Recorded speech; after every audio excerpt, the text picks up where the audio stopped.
Now we will look at the order section and see how to manage customer orders. Here we can see all the orders received from customers. The admin can manage all orders from the orders page section.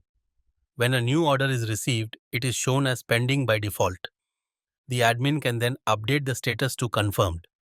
If the admin is ready to deliver immediately, they can update the order status accordingly. Once the status is updated, the system will send a push notification instantly. After confirming the order, the next step for the admin is to start the shipping process. To do this, click on the eye icon, which will open the order details page.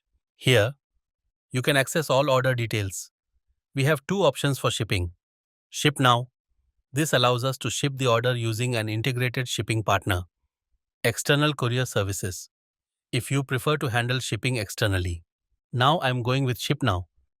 In my case, I have integrated ShipRocket, so you can see it here as the shipping provider. Now, I'm going to start the shipping process. First, we need to select a warehouse. The shipping partner will receive the pickup address as the selected warehouse address. Next, we need to fill in the courier details, such as weight and other necessary information. Based on these details, the shipping price will be calculated automatically. I'm just filling required information, then click on Update button. It will redirect to Shipping Partners page.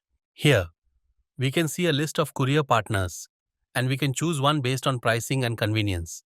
Once selected, the order will be automatically shipped through the chosen partner. We can also check the ShipRocket account balance here. Right now, I'm not proceeding with shipping, but this is how you can manage orders and shipping efficiently.